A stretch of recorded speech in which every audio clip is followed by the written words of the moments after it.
ternyata kita di bulan suci Ramadan. Kemudian kewajiban kita yang kedua,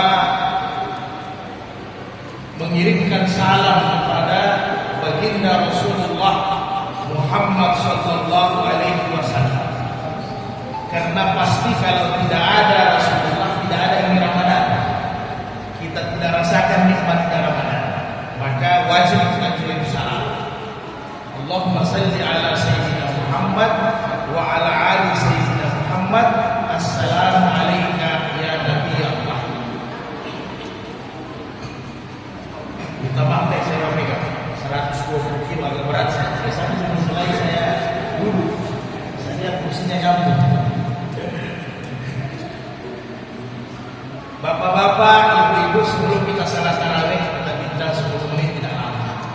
Kalau tidak salah, tadi Ramadan sempat kita buat satu ya, 2 hari, 3 sepekan sebelum 4 hari sebelum Ramadan. Jadi bapak dan ibu sekalian, ini menandakan bahwa doa kita sudah dikabulkan, dijabah oleh Allah. Karena jauh sebelumnya kan kita sudah berdoa.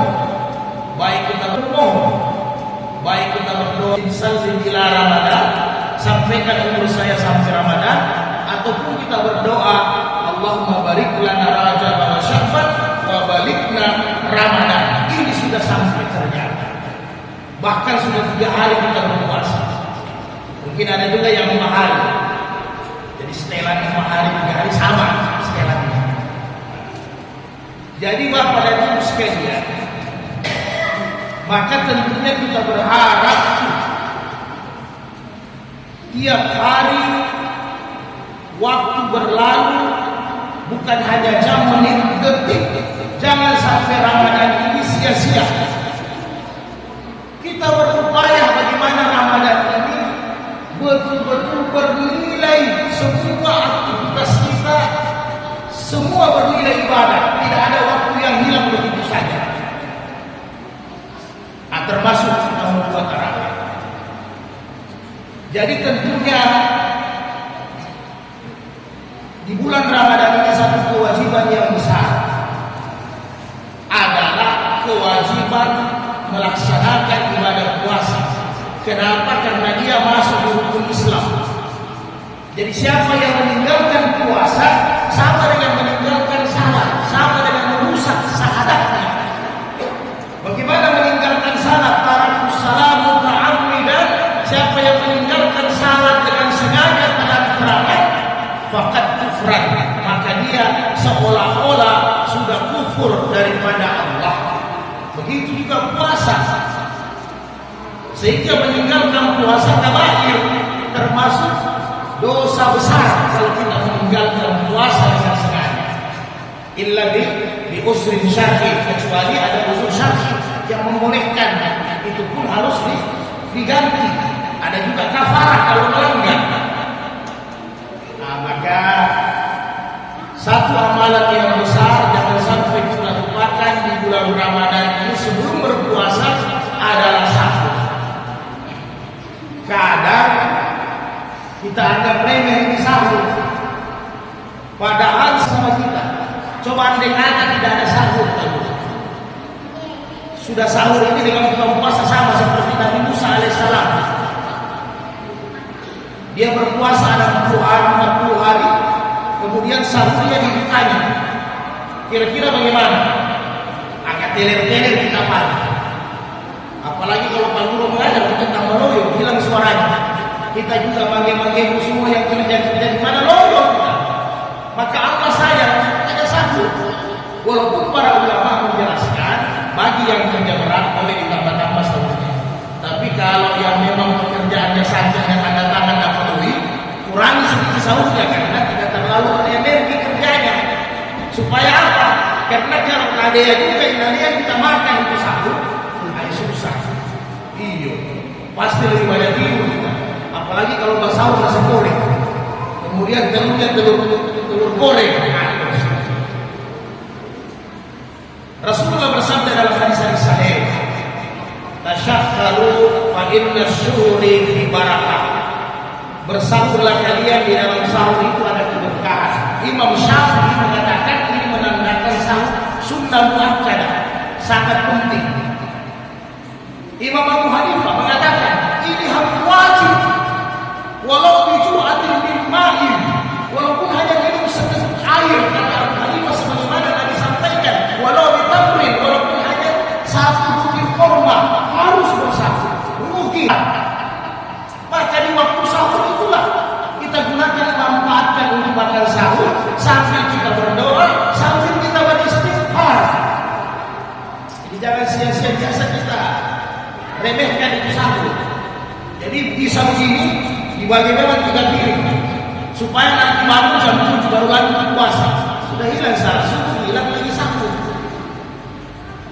Jadi waktu sahur yang terbaik, kata Nabi, itu jangan juga cuma sekali masak itu. Jam 1 jangan dulu masak. Jam 1, jam 2 bangun sembahyang dulu. Panggil suami, tambah itu tarawihnya dengan tahajud. Barangkali 2 rakaat ditambah 4 rakaat. Tambah saja berapa banyak. Kalau mau seperti Imam Syafi'i 80 rakaat. Kalau mau seperti Imam Malik 36 rakaat. Mau seperti siapa? Usman bin Affan 4 rakaat tapi 1 kali hatam kurang. Kita ini enak sekarang ini. Kalau Nabi dengan sahabat juga sudah cara tarawihnya. Ada yang rakaatnya kecil 8, tapi ayatnya 4 juz. Ada yang seperti Umar bin Khattab, ayatnya antara 20 juz 25 sampai juz 28. Itu 20 rakaat. Nah, kita akhir zaman digabung. Diijmahkan kemarin, digabung. Ambil yang pendek, ambil ayat yang pendek. Sebenarnya pilihannya juga boleh rakaatnya sedikit, tapi ayatnya harus panjang. Tapi susah juga. Kalau panjang di sini saya setengah mati juga. Nanti saya dulu lagi. Jadi kita syukur. Tinggal ditambah. Jadi ibu-ibu bangun jam 1 jam 2 jangan lupa memasak setengah 4 kalau bisa. Jangan terlalu lebih banyak di dapur daripada pegang Quran, kan rugi. Lain terlalu cocok, lain yang makan, lain terlalu marah. Apa baiknya? Buahnya sudah ada, dimasak satu semua sama. Cukup ada sudah sayur satu, kita makan habis tadi kemarin kan enak. Ayam dikali sudah di situ sayurnya. Buat yang praktis. Tidak usah terlalu macam-macam, karena kalau masuk di situ tidak bisa masuk semua juga di perut. Leher masih mau, tapi perut sudah tidak bisa. Itu kan tangannya doko, kan? Tidak bisa lagi perut. Leher masih mau, kan doko. Jadi usahakan bersahur waktunya yang terbaik. Dalam hadis sahih Nabi itu bersahur dengan salat subuh. Kata sahabat, kami bersahur kunna nasharu ma'an Nabi sallallahu itu hamsina ayatan, seperti kita membaca 50 ayat Al-Quran.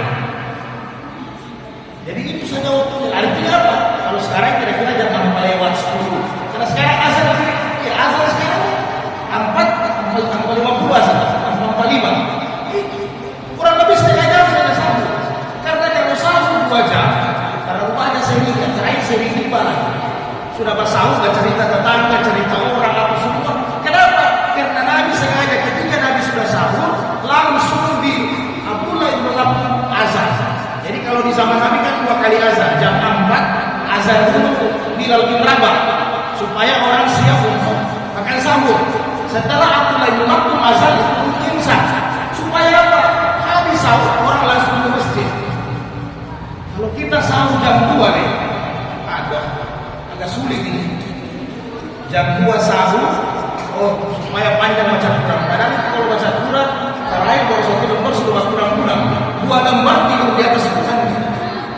Bangun jam 7 atau jam 6, lewat salat subuh, lewat berjamaah, lewat di masjid. Banyak kita punya kemudian. Tapi kalau jam 4 kita sahur, selesai sahur, mungkin mau bahas apa? Bahas neraka di 2 batang atau boleh di satu jam 40. Kita bagi dulu 2 batang asal, sudah minum, selesai. Langsung ke masjid. Jangan langsung pulang ke rumah, jangan langsung tidur lagi. Ini bahaya ini. Jadi sengaja Nabi buat begitu. Itulah waktu yang terbaik untuk sahur. Kemudian ada lagi amalan yang besar. Kalau ini orang tidak malas, iftar buka puasa. Kalau ini dulu orang tidak malas.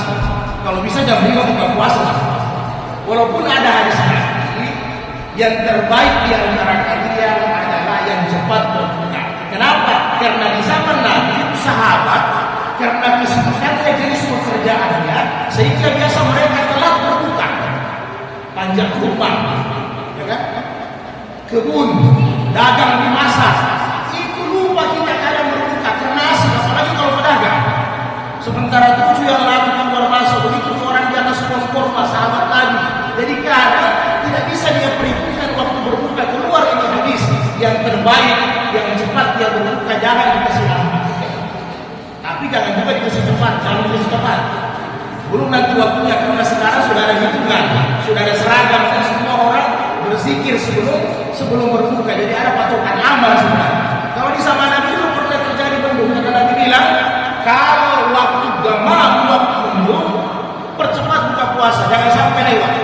Karena waktu mundur dulu tidak ada jam, tidak ada ukuran hisab waktu. Maka sahabat tidak keluar kelihatan matahari, berbuka. Sementara itu, kira-kira 10 menit sementara itu, matahari muncul. Ternyata di barang baru jam 5 lewat kira-kira. Ini pernah terjadi di zaman Nabi, hadis sahih. Maka tidak ada dosa, karena memang tidak diketahui. Waktu itu tidak diketahui. Ternyata matahari masih muncul. Kalau kita jangan disengaja, saya pakai hadis ini, ya kan? Pakai hadis ini, tapi sudah ada jam. Tak bisa kita pakai lagi. Nah, kemudian kalau kita buka puasa, begitu juga sama. Usahakan jangan langsung makan. 2 waktu ini doa dikabulkan. Doa dikabulkan. Jadi kalau bapak-bapak mau berdoa di 2 waktu ini, kalau istri terlalu cerewet, doa memang di sini supaya mulutnya tidak cerewet. Doa itu juga ibu-ibu. Kalau suaminya pelit, doa di sini bagaimana suaminya tidak pelit. Kan biasa perempuan cerewet itu merah-merahnya laki-laki kurang, atau dia sembunyi, kan begitu. Jadi kesempatan doa ini tidak ada orang sudah berzikir di masjid. Nas'aluka ridaka wal jannah wa na'udzubika min syahadika wan nar. Kita masih sibuk bagarute. Masih sibuk urus onde-onde jalan kota, semua diurus. Satu macam saja. Air putih itu sudah luar biasa. Satu kue sudah boleh. Apalagi kalau hanya korma di depan lebih bagus. Nanti habis salat maghrib baru disapu semua. Kan begitu. Ini tidak. Coba kita lihat di Mekah, di Madinah yang biasa umrah haji, 1 jam sebelum buka puasa semua sudah. Karena kesempatan kita meminta, minta apa saja. Apa mau diminta? Tidak apa-apa. Minta kendaraan. Kalau memang tidak mau dengan Allah, tidak apa-apa. Daripada kita syirik, kita sama Allah. Minta kendaraan, minta uang, minta fulus, silahkan. Minta tambah istri lagi, boleh. Kita minta. Tidak ada masalah. Karena itu waktu ijabah. Waktu doa dikabulkan. Jangan kita sibuk begitu juga sahur. Sudah mau imsak kita masih waktu goreng-goreng, baru urus macam-macam. Kita doa. Apalagi kalau di rumah untuk komunikasi antara keluarga, kumpul berbuka bersama, bersahur bersama, terjadi komunikasi bapak dan ibu dan anak. Kemudian kita berdoa bersama-sama, subhanallah. Bahagia luar biasa. Ya. Jadi banyak keistimewaan yang bisa kita dapatkan di bulan suci Ramadan ini, termasuk bersahur dengan berbuka puasa. Dan ingat kata Nabi, berbuka puasa yang terbaik itu adalah air putih, kurma atau yang manis. Silahkan. Kenapa? Karena jangan dulu makan yang berat-berat. Nah, kemudian kalau berbuka yang masih, jangan juga cepat sekali azan. Jangan sedikit orang yang habis minumannya. Ini baru doa Allah maka sungguh wa bika amantu wa la rizqika aftartu baru sahabat sama wa ta'ala ta'uruk wa sahabat ta'ajul insyaallah. Maafkan semua. Dikasih habis dulu 2 gelas aquanya, dikasih habis dulu 5 butir kurmanya, baru kau azan.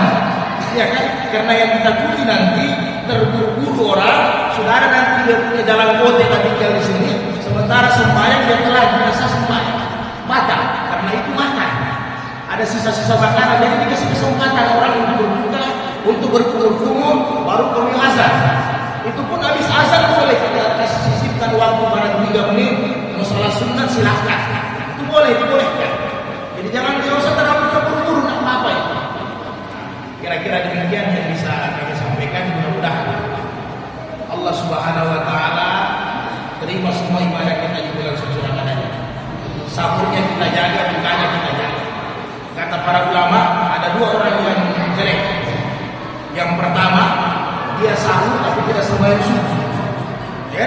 Yang kedua, buka puasa tidak syarat makan. Ini manusia jelek. Lihat dari mana datang makan, habis itu sahur. Aduh, ini lagi masalah. Jadi jangan ini yang sahur dia sembahyang subuh, yang ada dua orang sehingga buka puasa habis itu sahur tidak sembahyang maghrib. Nah, ini yang cilaka. Tinggal disampaikan dengan cara yang baik. Kira-kira begitu.